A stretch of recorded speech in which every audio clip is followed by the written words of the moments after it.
Hi, I'm Jason, a nurse here at West Valley Medical Center Day Surgery. I want to thank you for choosing West Valley Medical Center for all of your surgical needs. Our team is committed to caring for you like family.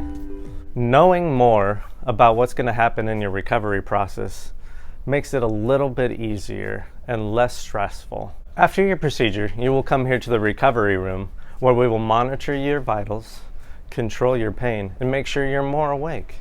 After that, we will take you to the post-operative care in our phase 2. It will take roughly about an hour, and then you will be sent home. Hello, my name is Tommy with West Valley Medical Center and a member of your surgical team.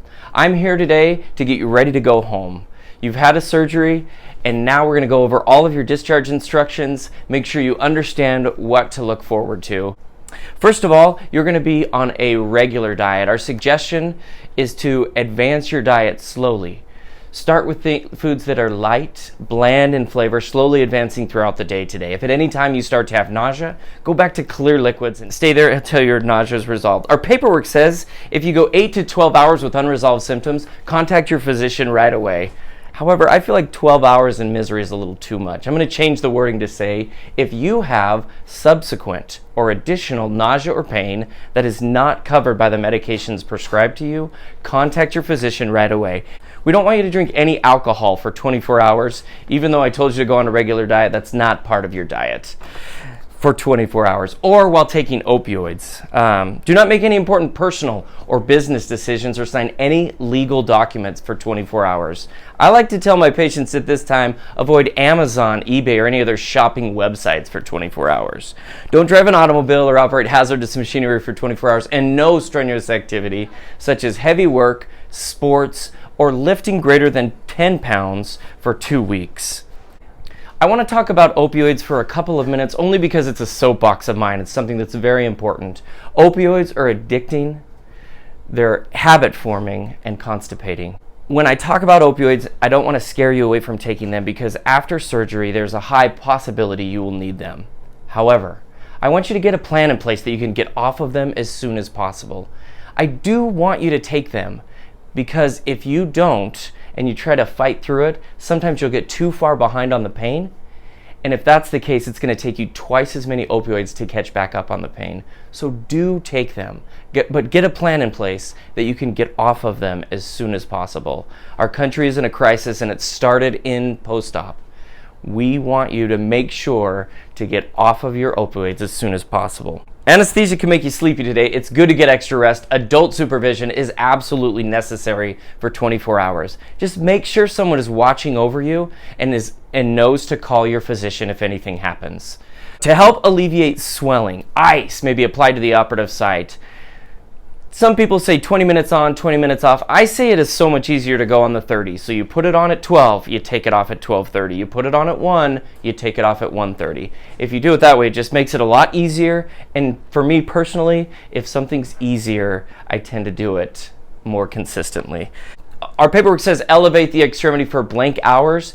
However, I would say just elevate it as much as you can possibly stand it. The more you let that extremity down, the more it's going to swell. The more it swells, the more it's going to hurt. Clear or light pink drainage is normal. If you experience excessive bleeding, such as a wet, blood-soaked bandage, contact your physician right away. Speaking of the bandage, your physician has given you specific orders on when he wants you to take that off or keep it on until his follow-up appointment. Just stick to those orders, whatever he has said to you.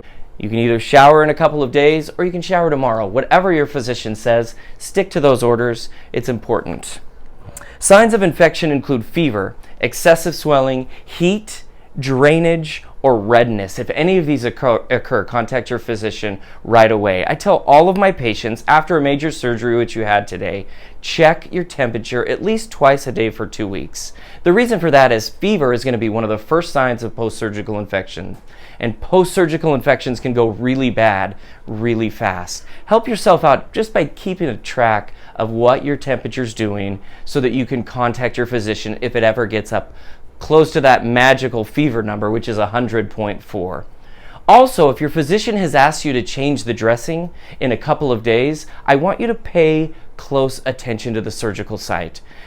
A couple things I want you to look for is, number one, there's a good chance there is going to be some drainage. So don't just look for drainage. Look specifically if that drainage turns colors like yellow or green. If any of that happens, contact your physician right away. Also, while you're changing the dressing, or if the dressing is still in place, if you notice a foul odor or a smell, please contact your physician right away.